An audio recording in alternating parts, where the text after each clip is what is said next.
Welcome to the Multifamily Zone, where business meets family. We explore what the entrepreneur life looks like from the family perspective. Now here are your hosts, Julia and Gino Barbaro.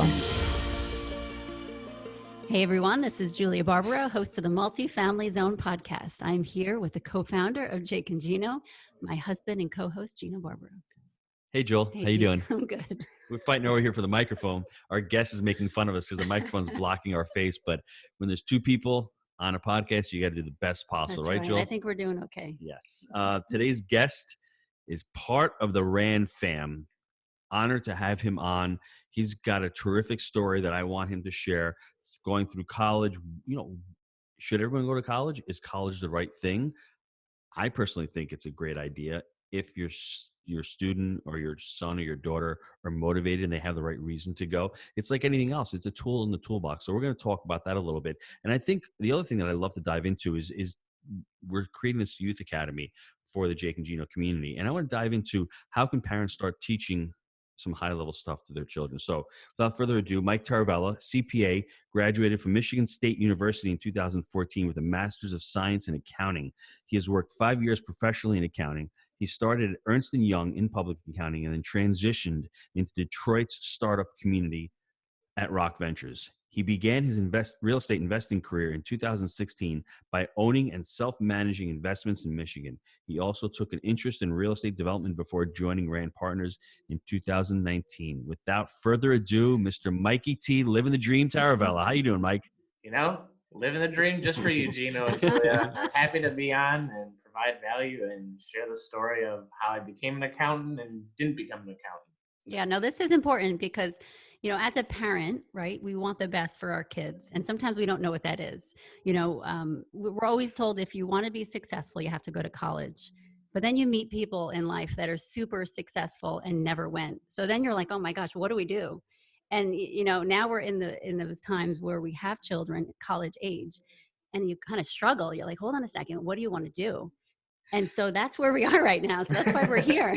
I wanted to talk to you about your thoughts on college and what we always hear the other side lately, and I want to know your side.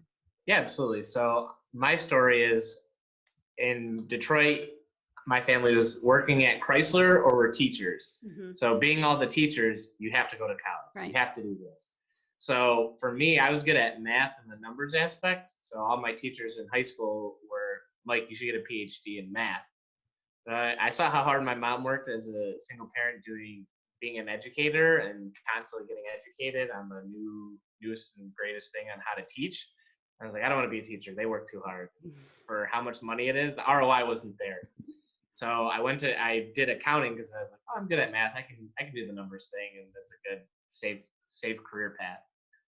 So I took a high school class in accounting. I was like, okay, this clicks. It makes sense. So I did undergrad and master's at Michigan State.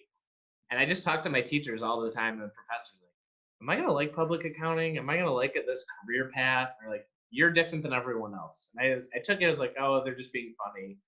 And just in my career, I worked with Ernst & Young and I learned a lot more about the financial statements in practice because in college you learn the theory, but then what companies are actually doing when it comes to auditing them, you really see the granular detail of how their processes are. And then from there, I took the processes I learned there and applied it to the Detroit startup, working with Dan Gilbert's community and his startups, and just helped build out processes for startups who didn't have any. And then just led me to being with the Rand fam of that financial brain aspect to be able to underwrite, but also building processes with the startup community and helping the students learn and grow. It's just been a surreal process of knowing the numbers, building the processes to get here in one world. So, Mike, I might have missed the answer to your question, but was it worthwhile for you to go to college? Absolutely. For me, it was just the networking alone, just talking to my high-level professors. With me becoming a CPA, you need to go to college and get 150 credits to be certified. So for me, I learned so much in those 5 years getting an undergrad and my master's. I learned so much about myself, the community aspect that you build of alumni I talk to every single day, talking to the professors still. I'm like, hey, your favorite student's back. Guess what I'm doing now? And they're like, where are you at now in the world? So it's just And plus two, one of the major aspects that opened my eyes was studying abroad. That was Mm-hmm. one thing I wanted to do in college, and a huge reason I went to Michigan State. So for 6 weeks, I was in 4 different countries in Europe and getting that global aspect. And now I try to make a point every other year to go abroad and see more of the world. So for me personally, I would go down that path. But I also understand it's not, you have to have a good reason and a good understanding of what your path is. And you might not have to know all of it, but for my path, it helped so much. Yeah. Just recently, it was probably just a few months ago, I was talking to Michael, our son, and he was telling me he just wants to work for Jake and Gino. And I thought, well, that's great. But what about for next year? Because next year he's going to be he's graduating high school this year. I said, how about this? Choose one of these. Either work full time for someone else and then work part time, Jake and Gino, or go to college full time and part time, Jake and Gino. And his question was very funny to me because he's like, well, where would I work that full time? And I asked him, well, what are your skills? And he didn't know what to tell me. And I thought, well, that's really interesting because who would hire you with no skills at this point? And so he's like, I think I'll go to college full time and work for Jake and Gino part time. And I thought that, well, that's great. And I gave him the option. And I think that's so important for us as parents is to include the kids in their decision in what they're going to be doing. Because that life skill in college is super important. Absolutely. And I'm glad that's like the aspect you went, because if you don't know all your options going in, I just know some people, you have to go to college, you have to do this, and then they get the resentment from the parents. So I don't know what to do, but I have to go to college. And there's resistance. It's just a jumbled mess, and then there's resentment fall. But if you present all the options and let them pick and be supportive, that's just such a huge aspect. I tell my mom, they're like, why did you do accounting if you're going to do this? I was like, I don't know. It led me here. Yeah. She understands more now that I'm like further along in it, but it was just, I wasn't built for the normal path of be an accountant, stay there for 30 years, hope to be CFO. It just wasn't my realm, but they were fully supportive in the realm that I'm in now in real estate with the Rand family. Right. They always ask where I am in the country, though, because I'm always in a different spot every time they call, whether it's visiting you guys or checking out deals. Absolutely. And it sounds like all your education brought skills to you, whether you're using them in what you're doing right now in life or in the future, or you used them already. It does bring skills that you're not going to get anywhere else. Absolutely. So, Mike, is it fair to say that you sort of had a path that you knew what you wanted to do? So, number one, everyone that's deciding on going to college, just don't go to college to try to figure out what you want to do. Go to college with a plan. That's number one. I think everyone should figure on that. I want my son to go to college. He's going to community college right now. He's what we call dual enrollment. So he's tipping his foot in the water, and it's amazing because he's got a speech class and he's doing principles of management, like I had spoken to you, and they're doing SWOT analysis, which is strengths, weaknesses, opportunities, and threats. I didn't learn that until a couple of years ago. So I'm like, it's amazing, So we also want him to do a minor in music. So we want him to go and enjoy college also. And that may not bring a skill, but it's something enjoying. So you can do I want him to major in finance. Just seeing what he wants to evolve into, what to go into. I think the basics of understanding financial numbers, understanding what a statement of cash flows is and all that is important. But the next thing is you went to Michigan State University. So the cost, talk about the cost of college and the ROI for you. Would it be worth it for a person who's looking at college to spend $75,000 or $80,000 a year and not really know and get a communications degree or social studies degree? Is it worth doing that in your view? For me, my plan, I always knew I wanted to do business. From first grade, I was like, I wanted to be in business. I want to be executive. So I always knew I had that business aspect, and I knew to get there, I need to learn from the best. For me, when I was looking at colleges, I was looking in Ohio, I was looking primarily in Michigan, but I realized even in high school, the amount of out-of-state tuition was so high that I didn't feel it was necessary when I could go an hour and a half away from my house and go there. So it really just depends on that, like the earning potential. And I think a lot of people are figuring out the path. And I think just for me to become a CPA, I needed 150 college credits to do it, to get that certification. But you always have to kind of keep the end in mind. I think a lot of, you preach is having a why, having a clear vision. And if you don't have that clear vision, you're kind of just going through the motions and figuring out as you go. And then once you get to the end, you realize, what am I doing? Why did I do this?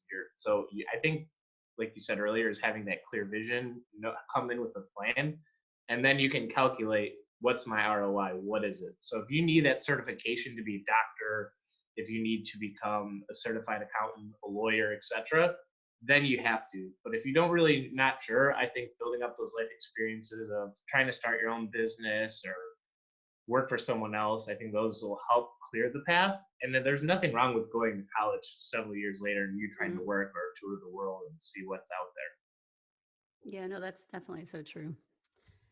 So tell me, how has it helped in real estate? You went to college, you're working with Gino now. How has that helped in real estate? So for me, being an accountant, it's really, the college experience on a skill set, just understanding financial statements. A lot of people in the industry do a lot of fundraising, but the financial statements and the underwriting, that seems to be a very major block in how people get started. And they're like, I don't really know. So I see that side of it, but also help with the people aspect. And I think that's why it helped me get out of accounting, is the fact that just constantly networking and just learning from people and talking to people and seeing the diverse backgrounds of, I had students from, my classmates were from China, Europe, it's just from all over, and you get their perspective and just accumulate it. And I think even now my buddies in college go, everywhere we go, Mikey T knows someone. So, and I don't think it's changed ever since. And I was always, with the 46,000 people there, for me, you always got to say hi. So I think it just helped on the soft skills of putting myself out there, but on the super skill set of just the numbers, understanding a very not traditional path when it comes to the numbers and how it works. And what's amazing, you said something earlier in the podcast that caught my attention. I wrote it down. You don't have to go to college to teach. Most people go to college to get a master's degree to teach. We're teaching at Jake and Gino. We quote unquote didn't go to college. I've gotten certified as a professional, coach and a life coach, but you're coaching our students and you're bringing tremendous value. So if you're thinking about going and getting your job and becoming a teacher, that's great, but you don't really have to go to college to do that if you're learning a specific skill set. If you want to become a business coach, there's also other certifications and other trainings that you can do it quicker. So just to throw that out there to people, think outside the box, because that model is going to be disrupted the next 5-10 years. It's just not going to be self-sustaining. So they're holding on as much as possible, but I just see that being disrupted also. Yeah, it sounds like more of a life experience, right? A good teacher has really good life experience. That's what I'm finding. Well, and plus too, you have to teach everyone on your team how to do stuff. You don't just go into a job and go, here it is and go. You have to constantly teach and educate. And you also, as a teacher, you have to learn that what's new, what's out there, how can we do this better? So you're always teaching. It's more on the job and just applying it, whether it's you're doing consulting or on the job, you have to always be teaching. So it's kind of the misnomer when you do business. So Mike, how would you have done it differently, or would you have done anything differently now where you are right now, looking back? I would have gotten out of probably accounting sooner, because it took 5 years to figure out. It's because I always thought, man, I just don't click. I always felt like the black sheep. For me, I would have had the confidence to go into real estate sooner. I tried with a single family, but I should have just been putting myself out there more and getting mentors. In my early 20s, I was trying to figure out stuff, and I was just not in the right group yet. And it took me 5 years to find the right group, find the right mentors, invest in my education, even outside of the 5-year program at Michigan State, to just learn what I want to do. So I would have just done more things. I would have failed faster sooner. I could see your path, though, becoming a real estate agent and staying in the single family space because you like to talk to people. So maybe that might have been a different path that you might not have taken. But, in the short term, a lot of people who go into real estate go into the single family home space and say, hey, I'm going to be a real estate broker because it's easier, lower barrier to entry. Let me get in. I'll start selling some homes. So that might have taken you off the path. So, looking back, that probably might not have been an alternative also. Yeah, I just like building processes, because that was the one thing I learned with like the Dan Gilbert group, is turning nothing and having a business into, here's a fully fleshed out business process. So everyone knows how to do X, Y, and Z, and we're building it, and we're building with Jake and Gino and the Rand fam. We're all in different aspects, but I'd rather just learning how to automate stuff and make it go so that we don't have to be in the trenches on the day-to-day simple stuff. So that's the part I just learned. Building these things out was a huge piece that I loved. And so how can we get a company from here and 10x it, 100x it? I love it. So as far as that goes, let's jump into, some of the accounting that really plays into every day with business. Let's talk about the financial statements, the three big ones. How would you, define the statement of cash flows, and how would you teach young adults and teens why it's important, why it's one of the most important financial statements, that statement of cash flows? The statement of cash flows is basically how much money you're taking in versus how much money is going out. So in any business, at the restaurant, you want to know how much money was going. Were you making more than you were paying out? Because that's the blood. So if you're running out, you need to quickly fix it. Even if you're a startup, you need to raise money.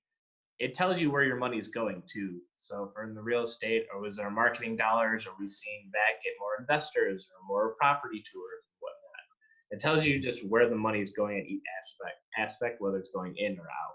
It's good. We can call it the burn rate. What is your burn rate? How much money is actually going out? So that's a really important financial statement. The next one, let's just touch on quickly, is the balance sheet. Well, what does the balance sheet tell us? The balance sheet's a snapshot of where your financials is. So what are your assets? What are your liabilities? And how much equity is your have? So the assets are the things that you own. How much cash is in your bank account? How much land do you own at like the purchase price, not the market price? How much money people owe you versus the liabilities aspect is how much money you owe people. So your mortgages, your accounts payables, how much you owe your vendors, your credit cards. And lastly is that owner's equity, is how much money that you've contributed and how much money you've distributed out, and that accumulating that income is how much equity the business has. So when you see a company that's really strong and performing very well, what are the things that you're seeing in the statement of cash flows that you like? And let's talk about the balance sheet also. Well, let's talk about the statement of cash flows. What are you seeing on that statement of cash flows that really pops out to you and says, wow, this company's nailing it? Well, I've worked with a lot of startups. So I'm going to say positive cash flows. The first piece. If it don't cash flow, let the grass grow, right? Yes. Yeah, that's the first piece. But in those early startups, you're not quite making the cash flow at the beginning, so I understand that. But just cash flow, they don't have as much financing, whether it be mortgages or any surplus. So you're seeing less financing cash flow coming in. You're seeing more of the operations carry the positive cash flow. Mm-hmm. And on the balance sheet too, what you're seeing is we call it it's current assets. So how much cash and liquid funds you have minus your current liability, how much owners and how much you owe other people in the next year or so. So if that's a positive number, that's a good sign that the business is doing well. I like that. And let's jump into the income statement, which is the third one. The income statement. So that's your income minus your expenses. So pretty much how much revenue are you earning minus your expenses that are your day-to-day functions. It goes down you can go down to the nitty-gritty of, we look at it as real estate entrepreneurs of net operating income. So we don't include interest, depreciation, or amortization, because those aren't true cash flows and how the business, or true income statements on how the business is operating. That's another aspect of it. But it's just on a day-to-day, how much income are we generating and how many expenses we have to run the business. Wanted to jump in to a couple other things, but what I really want to talk about is, you've learned what an asset is in school.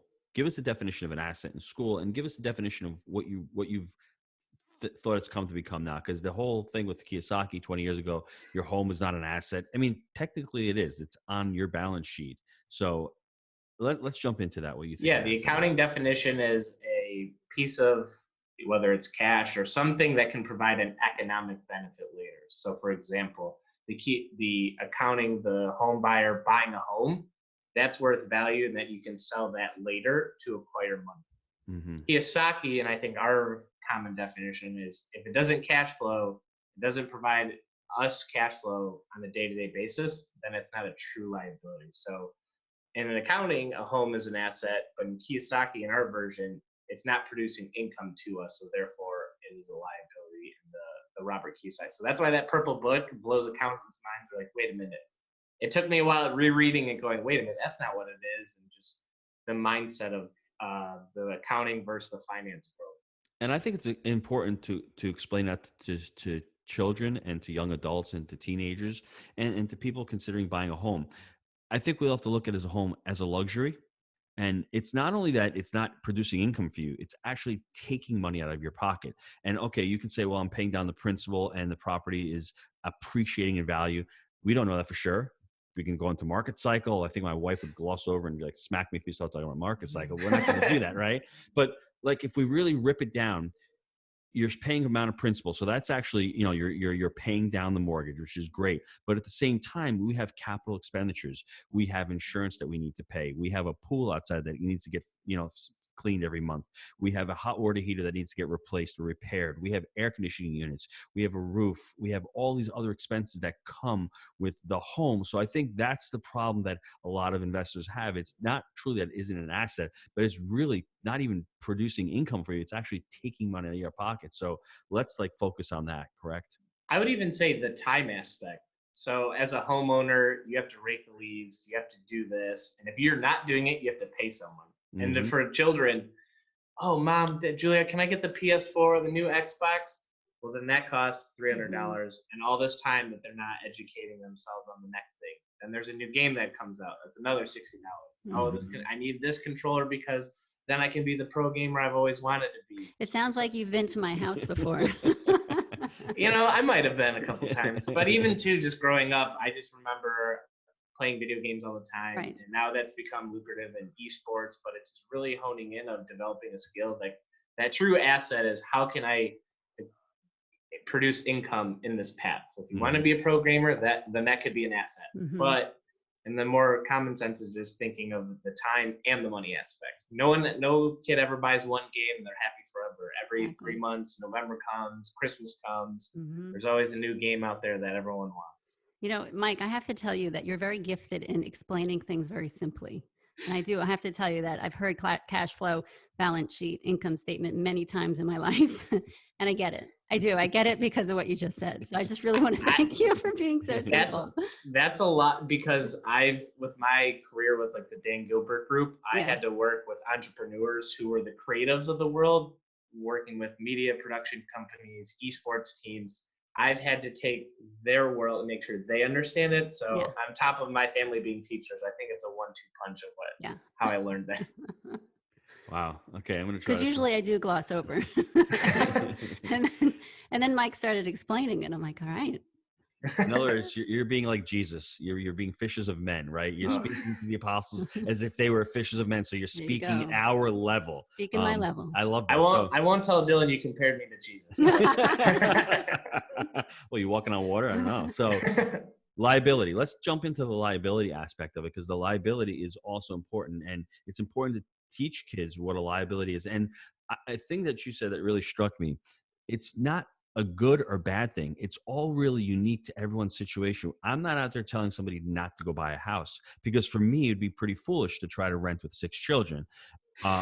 That it'd be hard. We did it, and it doesn't truly feel like a home. And for me, I think feeling good about something that you own, that's an intrinsic value. That's something that you can't quantify in a balance sheet. When you're first starting out and you're younger, maybe you can delay that gratification and put it to work with something else, or buy a duplex and have somebody help you out paying the mortgage or your bills. So that's another way of circumventing that. But I just want to make everyone out there, it's really unique. When you hear people out there saying all they're trying to do is trying to create some type of controversy, all I'm trying to say is look at your own specific, unique life and see what's going on with you. And does it make economic sense for you to do it? And don't listen to an accountant and say, hey, well, that's an asset. It is an asset, but what's that asset doing in your life? Is it providing value? For me, it's providing a ton of value because I've got the kids here. I've got a basketball hoop outside. I've got a beautiful pool. I'm near the beach. So it's a lifestyle for me. I can afford that lifestyle. So go out there and figure out, is it an asset? And then, is it worth your life? So with the liability, how would you classify liability?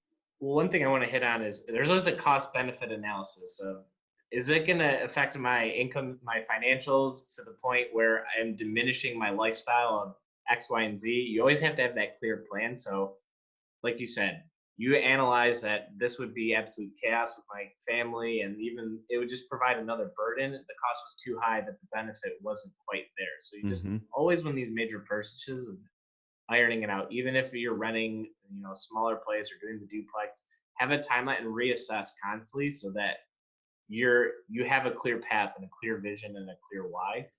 So I just want to hit on that before going into the liabilities. Mike, it's important that you say that, because this is why I'm trying to teach all this wording, what a cash flow and a balance sheet and what an asset and what a liability, because you can't assess things unless you know what they are. I mean, that's what Kiyosaki talks about. He talks about having that financial intelligence and understanding the vocabulary. The first step to getting into real estate is to know what an NOI is or a cap rate is. If you don't know what that is, then it's going to be really hard to become successful in that. So these are just the foundation or the building blocks. Know what an asset is and know the true definition, but also know how an asset can be really powerful for you or it can be really negative for you. So liability. Yeah, so liability in short is how much money you owe, IOU. So I think a lot of people look at like the Dave Ramsey's and credit card debt's bad and just cut it all, no debt. But there's a term called leverage of, if I take on this debt, how much money can I use that debt to purchase an asset that cash flows and pays off that IOU? So similar to the house hacking, you're acquiring this debt called the mortgage, the IOU. So I owe the bank money to pay this mortgage off. Acquiring a house that'll pay so much cash flow per month if I have a resident on the other side. Mm-hmm. So I think that's, in short, I think the quickest, easiest way of the liability and the leverage. Was that good for you? That was good. Yeah, thank you. Okay. So I'm gonna Julia approved. I'm gonna expand upon that a little bit. A mortgage is a liability to who, Mike? To the bank. Because the bank, when you buy a house, the bank is writing a check to the seller. So the mortgage is a liability to me if I'm taking the liability, and it's an asset to the bank because the bank owns that. So look where the flow of money is. That's the important thing when you're investing or you're looking at an asset and a liability. With the cash flow and the passive income, you're using that to pay it. So always look at that where the flow is. It is always an asset liability. So to somebody, if the mortgage, I'm paying it, it's my liability, but it's an asset to the bank because the bank's making income on that. So that's really important to make. For every inflow, there's an outflow. That's right. Debit, there's a credit. That's right. It's really important, and a lot of people don't realize that. So that's the foundation. Let's talk about net worth. Can you just define what net worth is? Net worth is how much your assets minus your liabilities are. So when you own real estate, for like single family, for example, it's the property's value less the mortgage and debt you have on it. So then that's that remainder. So if a lot of people right now you'll see the net worth, I think there's a lot of headlines that people have negative net worth. That's because their bank accounts minus the credit card debt, mortgages, car notes, etc., are exceeding their assets. So that's been making a lot of headlines, and that's why we buy real estate, is because the property is worth substantially more than the debt, and that's increasing the net worth. It doesn't mean how much money's in their bank account, which I see a lot of people go, oh, this person's worth $100 billion. But that doesn't mean that's how much money's in their bank account. And that's a fluid number. So let's jump back to Kiyosaki. The net worth is really your financial report card. How are you doing financially? And this is something that I would tell everybody, at least you need to update it quarterly. I update mine monthly because we're constantly buying new properties. The banks want it. And so I'm always reevaluating what my stuff is worth. Just bought some cryptocurrency last week. So I've got some crypto on my XRP Ripple. Up big, up like 20% in a week. Don't ask me why. I just followed the advice of somebody who's Sounds smarter. like Julia approved this financial transaction. She's like, what? I'm just learning about it. She's just learning about it. You know what? It's like Ripple. It's like we're at the ocean, but you know what? I took a small piece, and this is how I learn, right? I learn by doing. So I'm not going to risk the whole farm. I only risked a few $1,000s for us. It was small. I see where it's going. And I said to myself, this is how I'm learning. I'm going to learn by doing. So that's one of the only ways you learn, is by actually getting in there, having some skin in the game, and learning the concepts. But you're okay. I want to hit on this piece. I think it's important. You understand the risks associated. You're not banking on this to go 100x and then, I think he's cash out. Fun. Yes. Yeah. So that's a very important piece. I think people need to understand with these speculative investments. And it's okay. So I want you to name that's great. You brought that up. So before that, the report card, assets minus liabilities equals net worth. That's really important. You need to update that all the time, because you can start seeing yourself. It's almost like a budget. All of a sudden you see your liabilities ticking up, and you say to yourself, well, my assets are almost what my liabilities are. Maybe I got to start paying something off. So it's really taking control of what's going on in your financial future. Now, you talked about investing and speculating. I want your take on that, and then I'm going to give you what I think investing and speculating are the difference.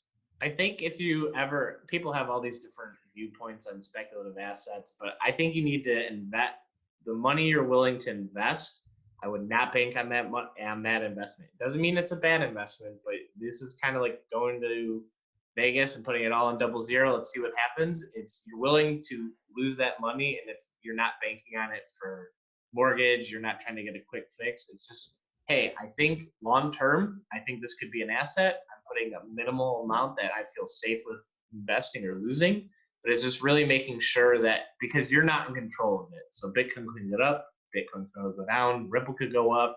Gino invested in it, so it might go up a little bit after this airs. It might go down after it airs. We don't know. So it's just, you don't have control over it. So that makes it speculative, and there's no clear value add piece that can go. I think cryptocurrency as a whole is going to be a value in the future, but there's no timetable or control that I have over it. So for me, speculating is almost like buying a stock. I'm buying for something to appreciate in the future with no real cash flow today. I'm hoping that Apple stock goes up. Maybe if Apple pays me a dividend, I'm investing in it because I'm getting a little bit of a dividend. The dividend can get cut, so I'm able to lose it. It's very similar to buying multifamily. I may be getting cash flow every month, but all of a sudden, I may lose that cash flow. But to me, that's investing in an asset because I'm having true cash flows come back to me. I'm having the ability for myself to control that appreciation. Speculating is what I did with Ripple. I just took some money, but what I will do is if I'm a savvy investor, I can put what's called a stop loss. As stock keeps going up, I can put a loss where it comes back down. I can sell a little bit. I can also get to a point where I've invested my X amount of money and I can pull it off and I've got my original investment back. Now I'm playing with what we call house money. So there's so many different ways to look at it, but speculating is what a lot of people do, especially in the single family home space, especially in a low cap rate environment where they buy a house for X amount and hope that someone else comes along and gives them X amount more in the future. That to me is the difference between investing and speculating. Does that make sense? I think so. Julia? I think so. I'm not as good as you, Mike. That's what she's saying to me, basically. It's okay. You're good. You're good. It's just, once you get Gino going, I know. Got to tend into it. So leverage. Let's talk about leverage. One of the last things. So What are your thoughts on leverage, and how would you teach, the youth and young adults about leverage, the power? Yeah. So leverage is just using debt to buy something. So when you go to when you're going to Best Buy, Michael wants that Xbox, you're using debt to buy a product. Now, whether or not that product is an asset or a liability, that's the Kiyosaki model. So that Xbox is truly a liability. When you're buying a property, such as a rental property, single family, multifamily, whatever, that is going to pay you back in cash flow. So it's important to buy assets with leveraged debt. All the companies in the world today use it. They use leverage to buy assets to help grow their business, and they can calculate the cost of money is with the interest rate of 4%, I'm expecting to make at least 6% so I can pay off the debt and make money for myself. I love that. So let me jump in on that. You had mentioned the Xbox. You talk about Xbox a lot of times, and we never talk about the time value, value of time. Xbox can be a liability in multiple ways. You're also wasting time on it. So I want to teach the children and the youth out there that it's not just money you're losing. You're losing our most important and valuable resource, which is time, which is really important. And leverage, you don't only have to leverage other people's money, you can leverage other people's time. And we're using this podcast to leverage our voice out there. So there's multiple ways to use leverage. And I'm going to give a story about leverage and how bad it was. I think I mentioned this on a previous podcast. When I first started my journey in buying my first business, I had leveraged part of my home. I took money out of a home equity loan and I put it into the business. 2 years later, the business failed. It wasn't because of the business. It was because of me, because I didn't understand. I should have never invested in it. So I used leverage foolishly. So if you use leverage foolishly, it can come back and really bite you in the butt and really take you down.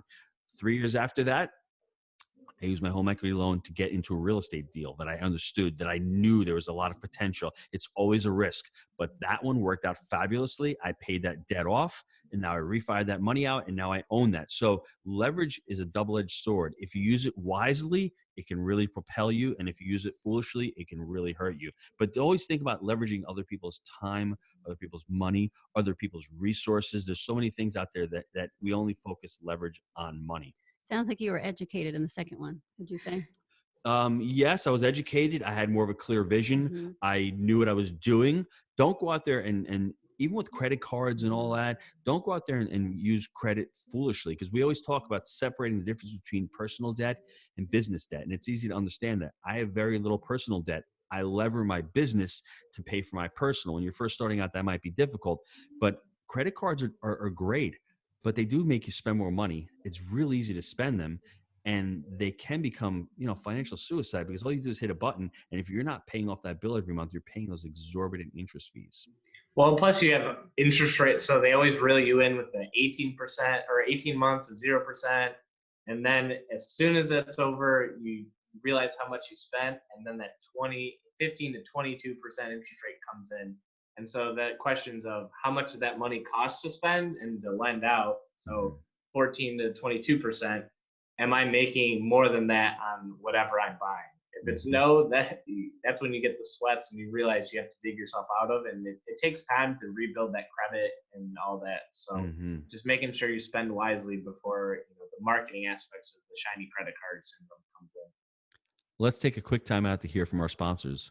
Gino and I are super excited to tell you about the audiobook version of The Honeybee, which will be released on February 18th. The Honeybee tells the story of Noah, a disappointed, disaffected salesman who feels like his life is going nowhere until the day he has a chance encounter with a man named Tom Barnum, the beekeeper. In his charming, down-home way, Tom, the bee man, teaches Noah and his wife Emma how to grow their personal wealth using the lessons he learned from his beekeeping passion. In the audio version, Gino and I sat down for an exclusive interview after each chapter where we elaborate on the stings we felt throughout the business, the importance of scaling up, and how we've been able to create multiple streams of revenue. For more information and to get your copy of the audiobook, visit jakeandgino.com/honeybee.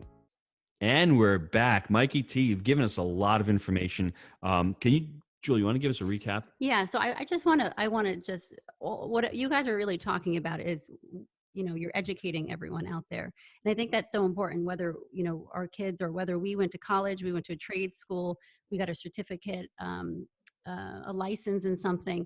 It's all about education and how important that is, because we do make mistakes. Like my husband, with some of his deals, he made mistakes. Maybe he wasn't educated enough. And what he did was he learned from that, got educated, and then made less mistakes.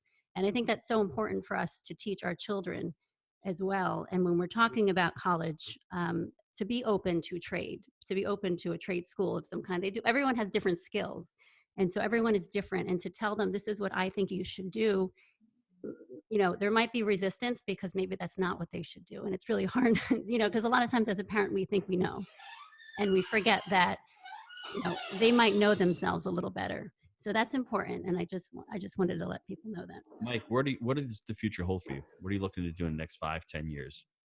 Well, I think the biggest thing is having a plan of attack and our vision. So for RAM Partners, we want to have 1 billion assets under management. So we're looking to start a fund. We're just looking to potentially do development. So we're just having that clear BHAG, big, hairy, audacious goal of 1 billion assets under management for RAM Partners. I think that's the biggest piece. So just learning different asset classes, learning best business practices, and keeping on the pulse of all the markets and where everything's going. I think that's the biggest piece. And just be your neighbor down in Florida, Gino. Maybe get a big enough house so that we can all be down there and enjoy the beach lifestyle a little bit more. Mike, how can the listeners get a hold of you? Listeners can reach out to me, Mike T at randcre.com. If you guys have any questions about our investing or join our portal, randpartnersllc.com. Join the investor portal for our newsletters and deal opportunities so you can join us on the journey to 1 billion. So just if you have any questions, reach out to there as well. I think also any of the listeners out there that are looking, parents and struggling, should my child go to college, or anyone who's in that realm and saying, I'm not sure, reach out to Mike, ask him questions. Mike is always willing to answer questions out there because it's challenging. If we can save you time or money or just help with the decision or give an honest, unbiased opinion about it and give us what worked for Mike, what's working for our family, it can always help out, because sometimes when you go to somebody who's really close to you, they're gonna sometimes have a vested interest in it, and they're not gonna tell you what you need to hear. So it's important to get that opinion from someone else sometimes. And I think Julia had a good point of ask them and present all the facts and figures. And if you don't know, reach out to other people who do know, so that you and your child and your team can be educated in all the potential opportunities and see what makes the most sense. I think that was a huge piece by Julia. Thank you. And I think too, a lot of people, you went away, you went pretty far. Maybe it was expensive. I don't know. But our kids are going local, 10-minute drive. And I think that is another thing that we could talk about another time, is just, are they supposed to go away, or are they to stay home? And it's up to the child, and it really does matter on their maturity and what they want, because a lot of us tell our kids what they should do. I had to get away from my mom. My mom was trying to pitch me staying at or going to a local college, but I was like, I need. See, that's the difference. I couldn't have my professors and my mom teaching me all at the same time. And I'm glad you mentioned that, because Michael, my son, he has no desire to leave. So I just think that's interesting. The Barbaro household is unlike any other place in the world, so I can understand why. Why would he want to leave? He's got 3 meals a day. He's driving the Porsche. I mean, would you leave? I wouldn't leave. Absolutely not. I'm applying to live there. Mike, we got room. If I mentioned that, I still have office out here. So, dude, it's been a pleasure having you on. I just want to thank all the listeners for being part of the Jake and Gino family and just sharing part of your day with us. And like I said, once again, if you have any questions, just reach out to us, jakeandgino.com, Mikey T. Hit us up. We're here. So, Mike, thank you. Thanks You're again, awesome. Mike. You guys have a good one, everyone. Thanks. Yep.